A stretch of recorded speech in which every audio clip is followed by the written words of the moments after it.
Ana orava silenciosamente, seus lábios se mexiam, mas não se ouvia sua voz. Então, Eli pensou que ela estivesse embriagada, e lhe disse: até quando você continuará embriagada? Abandone o vinho. Ana respondeu: não se trata disso, meu senhor. Sou uma mulher muito angustiada. Não bebi vinho, nem bebida fermentada. Eu estava derramando minha alma diante do Senhor. Não julgues tua serva uma mulher vadia. Estou orando aqui até agora por causa de minha grande angústia e tristeza. Ele respondeu: vá em paz, e que o Deus de Israel lhe conceda o que você pediu. Ela disse: espero que seja benevolente para com tua serva. Então ela seguiu o seu caminho, comeu o seu rosto já não estava mais abatido. Na manhã seguinte, eles se levantaram e adoraram o Senhor. Então voltaram para casa em Ramá.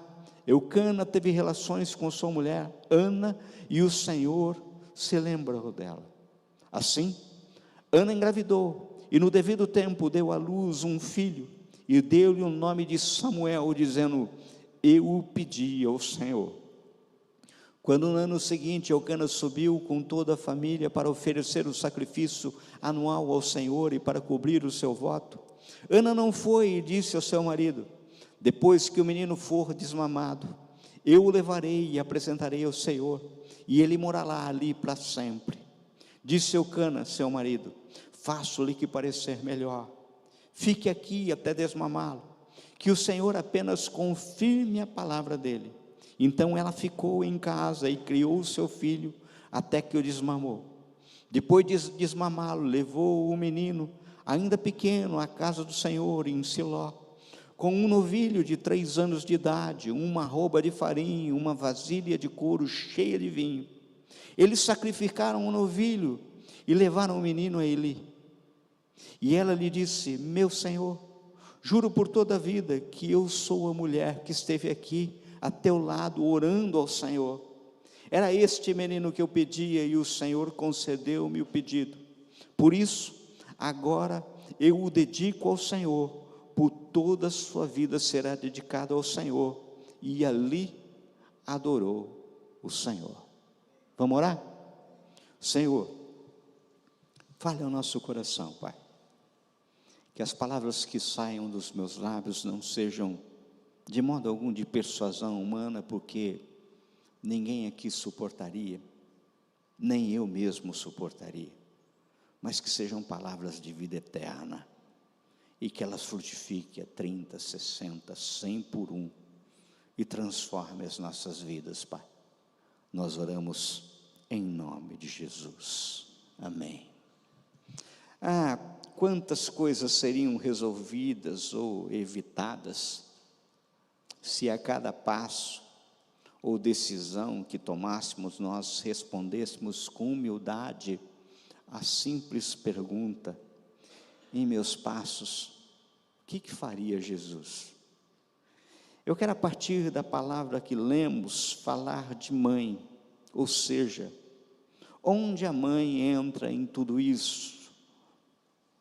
Como você, mãe, pode ajudar a transformar esse mundo?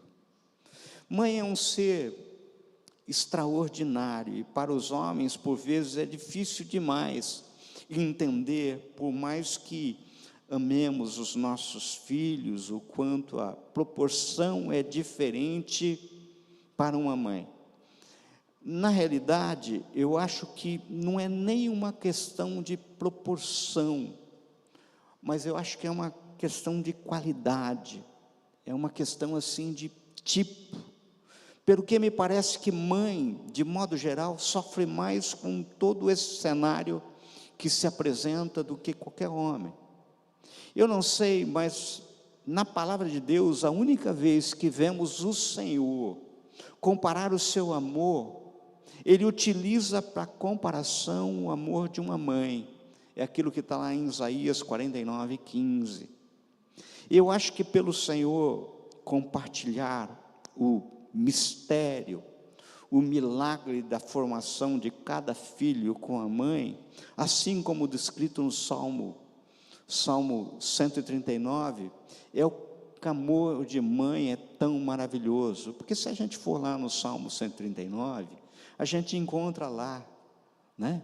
Tu criaste no íntimo do meu ser e me teceste no ventre da minha mãe. Eu te louvo porque me fizeste de modo especial, admirável, tuas mãos são maravilhosas, digo isso com convicção, meus ossos não estavam escondidos de ti, quando em secreto fui formado e entretecido como nas profundezas da terra, os teus olhos viram meu embrião, todos os dias determinados para mim foram escritos no teu livro, antes de qualquer deles existir. É Deus e a mulher participando dessa cena, sabe? As perguntas nessa noite são: será que você, mãe, está fazendo todo este investimento de maneira correta? Elegendo prioritariamente aquilo que transforma caráter, transforma a vida? Será que está mais preocupada em como o mundo olha o seu filho? Ou seja, com a sua reputação, ou como Deus olha o seu filho, com o seu caráter? No caso, nós vamos caminhar por esse trechinho da palavra de Deus que nós lemos, e a partir do exemplo de Ana, essa mulher maravilhosa, ver o que ele nos revela e que Deus espera de modo especial em relação a você, mãe. No caso, a primeira pergunta a fazer era assim: qual o contexto do texto? Para a gente entender o texto, a gente precisa entender o contexto. Bem, a única resposta possível era que os tempos eram difíceis, talvez mais difíceis inclusive que os atuais. No verso 3 diz que todos os anos esse homem subia na cidade de Siló para adorar e sacrificar o Senhor dos exércitos, e lá, ele cita aqui, Hofni e Finéia, os dois filhos de Eli, eram sacerdotes do Senhor. Note, aqui nos é apresentado o nome dos filhos do sacerdote Eli, Hofni e Finéias, como também sacerdotes. Veja, na realidade, esses jovens sacerdotes, e eu coloco aqui aspas nessa expressão, estavam sendo preparados para serem os futuros sacerdotes de Israel. Era um tempo difícil, diz a Bíblia que o Deus falava pouco com as pessoas, a humanidade estava no caminho contrário à vontade de Deus, assim como possivelmente a gente tem visto nos dias atuais. Notem, se nós formos no capítulo 2, vemos mais sobre a vida desses dois jovens sacerdotes. No caso, a partir do verso 12 e 14 do capítulo seguinte, nós veremos que esses jovens, na realidade, eles eram ímpios. Eles não se importavam com o Senhor. Eles não cumpriam os deveres de sacerdote, nem em relação ao povo. Sempre que alguém oferecia sacrifício, sabe, eles punham a mão na panela. Enquanto a carne estava cozinhando, ele enfiava o garfo na panela e atravessava o caldeirão. Assim, faziam com todo israelita em Siló, ou seja, eles não eram nenhum exemplo. Ora, a função do sacerdote era, pelo menos a princípio, facilitar o encontro de Deus com o povo, com a humanidade. Eles entendiam que isso ocorria quando as pessoas traziam sacrifícios, quando traziam pombos, quando traziam cordeiros, quando traziam cereais. Eles traziam para agradecer ao Senhor, para pedir perdão pelos pecados, por expiação. Acontece que quando as pessoas vinham oferecer o sacrifício, esses jovens aprendizes de sacerdote enfiavam o garfo na panela, desrespeitando a Deus, tinha ordenado em relação à prática do sacrifício. Note que no verso 17 do capítulo 2, diz assim: o pecado desses jovens era muito grande à vista do Senhor, pois eles estavam tratando com desprezo a oferta do Senhor. Ou seja, o Senhor estava observando tudo isso. No caso, Deus estava vendo tudo isso. Para Deus era muito grave. Deus precisava de um novo sacerdote. Observem que resta apontado a partir do verso 22. Eli, já bem idoso, ficou sabendo de tudo o que seus filhos, está no capítulo seguinte que nós lemos, tá? Tudo o que seus filhos faziam a todo Israel, e que eles se deitavam com as mulheres que serviam junto à entrada da tenda do encontro. Por isso lhe perguntou: por que vocês fazem essas coisas? De todo o povo ouço a respeito do mal que vocês fazem. Não, meus filhos, não é bom que eu escuto se espalhando entre o povo do Senhor. Ou seja, já não havia reputação, sabe? A reputação dele, aquilo que acontecia, estava amplamente denunciado. Mas uma coisa era eles cometerem aquilo contra o povo, outra coisa era aquilo que eles faziam com o Senhor. Se um homem pecar contra o outro homem, juízes poderão intervir em seu favor. Mas se pecar contra o Senhor, quem intercederá contra ele? Por ele, sabe? Seus filhos, contudo, não deram atenção à repreensão de seu pai, pois o Senhor queria o quê? Matá-los. O pai tentava alertar, dizendo que ouvia reclamação dos procedimentos ruins. O texto encerra dizendo que Deus os queria matar. Então o contexto é esse. O contexto é de um cenário em que Deus está profundamente insatisfeito com os sacerdotes, profundamente insatisfeito com os rituais, profundamente insatisfeito com a situação, profundamente insatisfeito, querendo o quê? Matar aqueles sacerdotes, querendo eliminar. Agora, a segunda pergunta a fazer é: quem era Ana? Ora, a palavra nos revela, em cada verso que lemos, que Ana era uma pessoa piedosa e que amava a Deus. Ela era casada com Eucana, mas havia um vazio na vida de Ana. Ela não tinha filhos. O texto nos revela que ela desejava um filho, e o seu sonho era legítimo. Seu sonho era puro, digno. Ela queria ser mãe, mas o texto diz que ela era estéril. Note, se nós observarmos o texto, que Ana ora por um filho.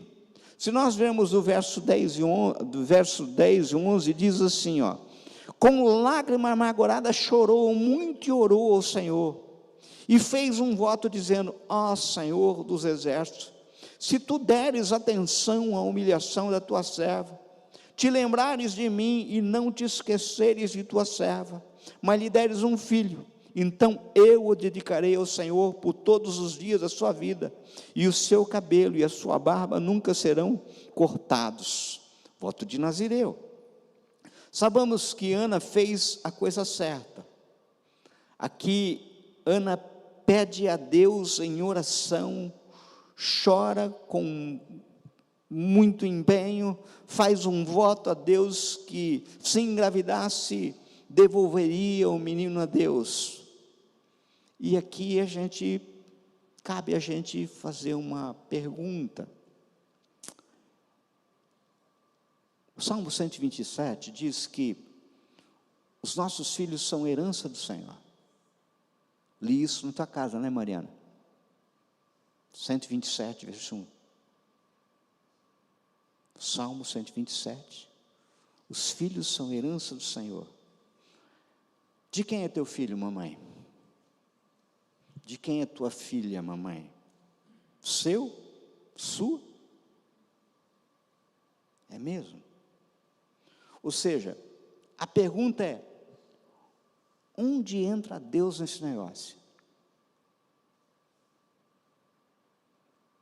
Onde entra Deus na tua filiação? Essa é a pergunta em relação a quem era Ana. Agora, a terceira coisa que observamos é que nós temos um Deus que responde às orações de Ana, pois a Ana engravidou. No verso 19 e 20 diz assim, na manhã seguinte, eles se levantaram e adoraram ao Senhor, então voltaram para casa em Ramá. Eucana teve relações sexuais com sua mulher Ana, e o Senhor se lembrou dela. Assim Ana engravidou, e no devido tempo deu à luz um filho, e deu-lhe o nome de Samuel, dizendo, eu o pedi ao Senhor. Aquela mulher estéril agora recebe de Deus um milagre da gestação. Aquele ventre que antes era enfermo, vazio, agora ela recebeu o toque de Deus. Aqui temos o significado do nome Samuel. O significado é, o Senhor respondeu. Esse é o nome, sabe? Agora, nós observamos uma quarta coisa, no texto de que Ana foi fiel e ela cumpriu o voto. Olha o verso 26 a 28. E ela lhe disse, meu Senhor, juro por tua vida, que eu sou a mulher que esteve aqui ao teu lado, orando ao Senhor. Era esse menino que eu pedi, e o Senhor concedeu meu pedido. Por isso agora, eu o dedico ao Senhor, por toda a sua vida serei dedicado ao Senhor, e ali adorou o Senhor. Ana entregou a Deus o filho que recebeu de Deus, ela fez o voto e o cumpriu. Ana consagrou o seu filho a Deus. Quando o menino cresceu e foi desmamado, ela levou Samuel à casa de Deus e dedicou ao Senhor por todos os dias da sua vida. Diz a Bíblia que o menino ainda era muito criança, é aquilo que está no verso 4. Queridos, não fosse o entendimento dessa mulher, de que tudo é de Deus, vem de Deus, e deve ser consagrado de volta a Deus, Samuel teria sido o centro da vida de Ana. Não fosse essa visão de Ana, Samuel teria sido o seu Deus, a razão da sua vida, assim como muitos filhos são para suas mães. Um grande equívoco. Quantas e quantas mães endeusam os seus filhos?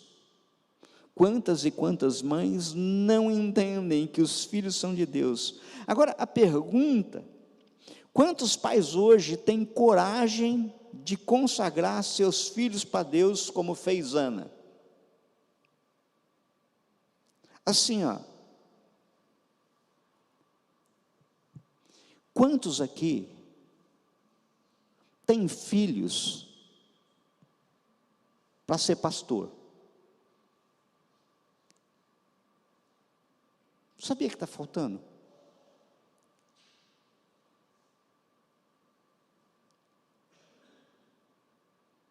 Estou falando pastor, não estou falando coach, não. Pastor. Missionário. Os pais se assustam, porque os pais idealizam engenheiros, médicos, advogados, funcionários públicos, sabe? Os pais idealizam, sabe? Quantos aqui efetivamente olham os seus filhos e falam assim, puxa vida, podia ser um pastor, puxa vida, podia ser uma missionária, podia se entregar totalmente a Deus, dedicar totalmente a Deus. Muitas pessoas transformam as bênçãos de Deus em ídolos, prosperam e colocam seu coração na riqueza, deixando Deus de lado, casam-se e fazem do cônjuge um ídolo, abandonando o Senhor, têm filhos e vivem em função deles, em vez de consagrá-los a Deus e criá-los para o Senhor, sabe? Queridos, A gente está muito assustado com o mundo que nós estamos deixando para os nossos filhos. E tem muitos aqui, eu logo vou ser vovô. E tem muitos que estão assustados com o mundo que nós estamos deixando para os nossos netos. Mas a pergunta é o seguinte: que filhos nós estamos deixando para esse mundo? Que netos nós estamos deixando para esse mundo? Que tipo de pessoa nós estamos deixando? Sabe? Amados, hoje estamos vivendo em uma sociedade em que cada vez mais temos dificuldade em observar, sabe, reputação. Mas o pior é isso, é quando descobrimos que muitos possuem sim reputação, mas infelizmente têm dificuldade muito clara de entender o que é caráter. Sabe, eu sempre lembro que a cena mais clara para a gente dividir as coisas é aquela cena de Moisés, quando Moisés mata o egípcio. Vocês lembram daquela cena? Moisés mata o egípcio, e você vai olhar no versículo, lá está escrito que Moisés olha dos lados, não vendo ninguém, e mata o egípcio. Ele mata por quê? Não viu ninguém. E não viu ninguém porque olhou só dos lados. Ele estava preocupado com o quê? Com reputação. Sabe? Thomas Paine diz que reputação é o que os homens pensam de nós. Caráter é o que Deus sabe de nós. Sabe? Como é que é teu filho, mãe? Para Deus. Como é que é tua filha, mãe? Para Deus. Para Deus. Moço, moça, você pode me enganar, você pode enganar a sociedade, a gente pode enganar o papai, e até mesmo a gente pode enganar a mamãe, se bem que mamãe é mais difícil de enganar. Mas não brinque com Deus, Ele sabe tudo. Mamãe, o Senhor lhe concedeu filhos, mas o que você tem apresentado ao Senhor? É isso que é a pergunta nessa noite. Você tem consagrado o seu filho, a sua filha, em oração ao Senhor, como fez Ana? Sabe? É dia a dia, é consagração mesmo, é entrega. Tudo que você tem é de Deus. A casa que você mora é de Deus, o carro que você anda é de Deus, o salário que você recebe é de Deus, a família que você tem, a sua própria vida, tudo é de Deus. Com os seus filhos não pode ser diferente. Agora vamos continuar um pouco mais. Se observarmos o capítulo seguinte, tá? Eu vou ler um trechinho para vocês do capítulo seguinte. Quem tiver com a Bíblia aí aberta vai dar para acompanhar. Que a Ana era uma mãe muito cuidadosa. No capítulo 2, a partir do verso 18, está escrito assim, ó: Samuel, contudo, ainda menino, ministrava perante o Senhor, vestido uma túnica de linho. Todos os anos, sua mãe fazia uma pequena túnica e levava para ele, quando subia a Siló com o marido para oferecer o sacrifício anual. Eli abençoava Eucana e sua mulher, dizendo: o Senhor dê a vocês filhos dessa mulher, no lugar daquele por quem ele pediu e dedicou ao Senhor. Então voltaram para casa. O Senhor foi bondoso com Ana, ela engravidou e deu à luz 3 filhos e 2 filhas. Enquanto isso, o menino Samuel crescia na presença do Senhor. Note, Samuel era um filho que alegrava o coração dos seus pais. Ainda menino, já estava com sua estola sacerdotal, fazendo a vontade de Deus para a sua vida. Sua mãe ia uma vez por ano visitá-lo e levava um presente. A gente fala assim: puxa, o Senhor foi bondoso, deu mais 3 filhos, mais 2 filhas. Mas, gente, o presente que ele deu para Ana foi o maior profeta daquela geração. Vocês têm ideia? Ana é a mulher que gerou o maior profeta daquela geração. Um homem maravilhoso. Eu gostaria de concluir lembrando aquilo que está na segunda parte do verso 21 que nós lemos. O Senhor foi bondoso com Ana.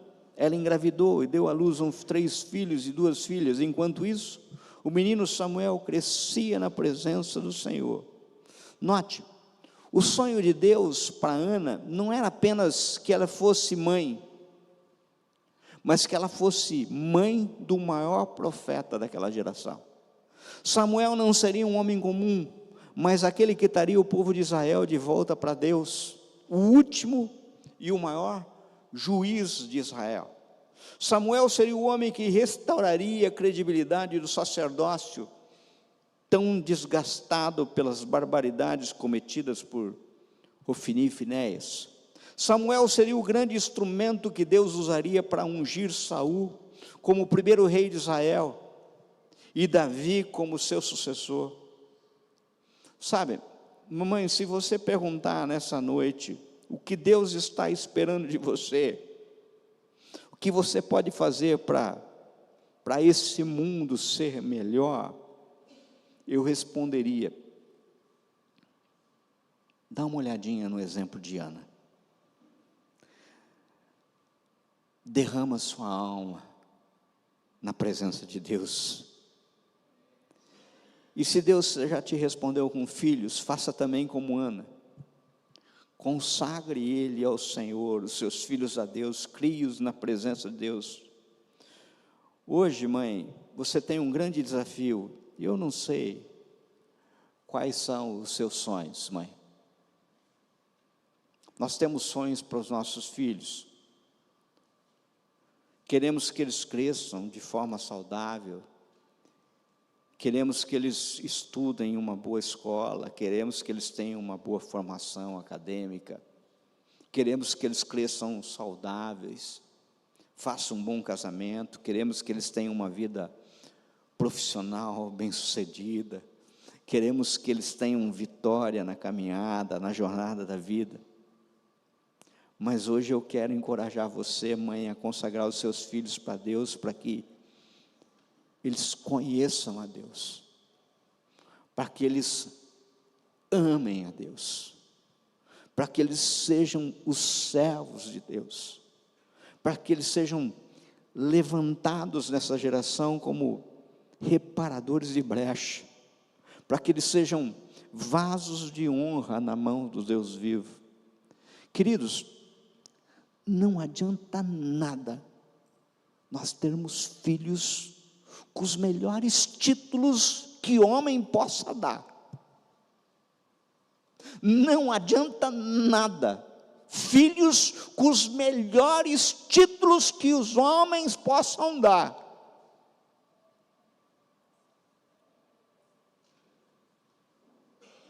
Prefiram filhos de joelhos. Filho de joelhos é grandes. Os filhos de joelhos são os maiores. Os filhos de joelhos são os mais dignos. Os filhos de joelhos são os mais respeitados.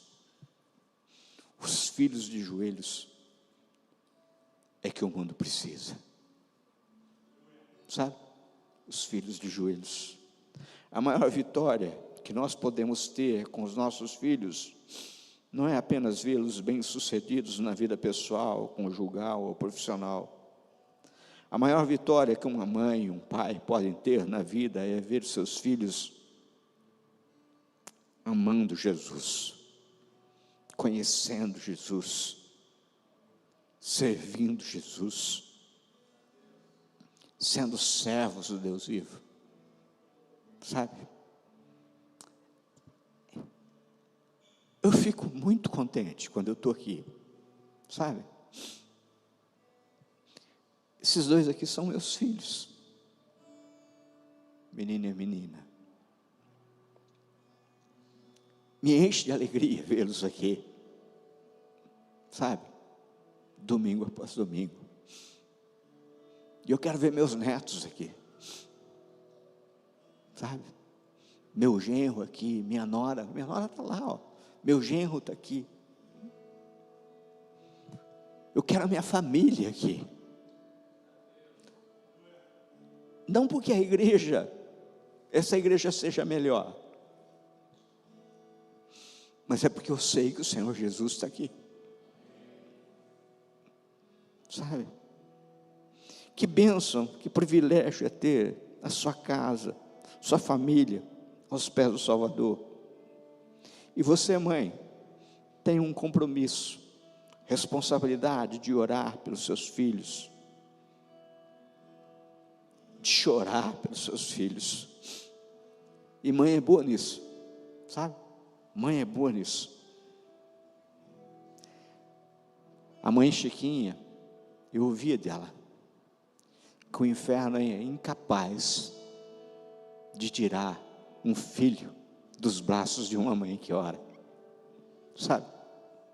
E não consegue mesmo. Por isso não desista. Talvez você esteja passando por tantas lutas dentro de casa, mãe. Quem sabe é uma guerra instalada aí dentro da sua família.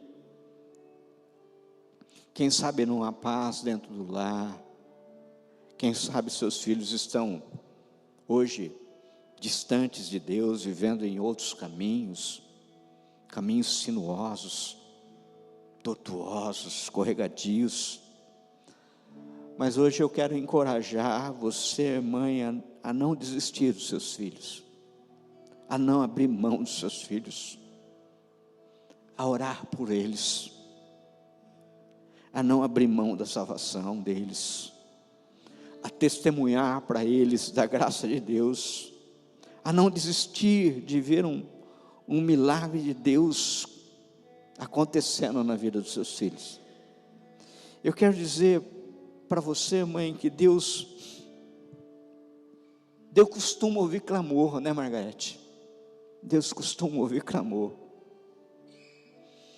Deus escuta a sua oração. Deus é poderoso para fazer um milagre e visitar o teu filho, muitas vezes do outro lado do oceano, muitas vezes no outro continente, em outra cidade, em outro lugar, sabe? Não abra mão. Ana disse: meu Senhor, juro por tua vida que eu sou a mulher que esteve aqui ao teu lado orando, Senhor. Era esse menino que eu pedia, e o Senhor concedeu o meu pedido. Por isso agora eu o dedico ao Senhor. Por toda a sua vida será dedicado ao Senhor. E ali adorou o Senhor. Vamos ficar de pé? Vamos adorar o Senhor? Vamos adorar o Senhor? Vamos adorar? Adora junto com a equipe de louvor.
Senhor, recebe no teu trono, Pai, a nossa adoração. Pai, nós enquanto igreja, Pai, junto com essas mães, te pedimos, renova elas, Pai, renova em forças, renova em graça, renova, Pai querido, Pai amado, Senhor meu Pai, em ousadia, em intrepidez, conforta, consola, enxuga as lágrimas, Senhor. Quando estiver doendo, Pai, e no cansaço, carrega elas no colo, carrega sim, Pai. São mães que amam. Pai, nós não estamos falando de mulheres perfeitas, com certeza todas têm defeitos, mas são mães,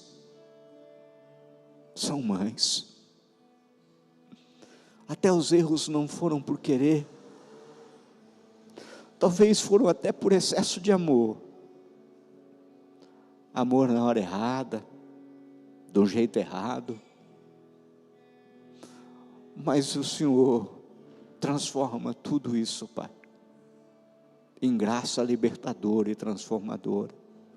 Por isso, na brecha de oração, junto com essas mães, Pai, alcança os seus filhos, porque a melhor recompensa que o Senhor pede dar para elas é trazer os filhos delas, Senhor meu Pai, para o centro da tua vontade. Pai, as mães que estão aqui reunidas, Pai, as mães que estão me ouvindo agora, Senhor, o que elas mais desejam, Senhor, é ver seus filhos rendidos aos teus pés, rendidos aos teus pés. Elas querem isso mais do que títulos, elas querem isso mais do que fama, elas querem isso, Pai querido, Pai amado, mais, Pai querido, Pai amado, do que dinheiro, mais do que troféus, mais do que reconhecimento.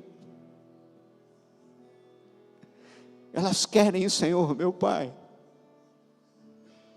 um olhar de aprovação do céu para os filhos, porque elas sabem que são herança tua. Os nossos filhos são herança tua. Por isso nós oramos, Pai, agradecidos, Pai, por essas mães, em nome de Jesus. Amém? Amém.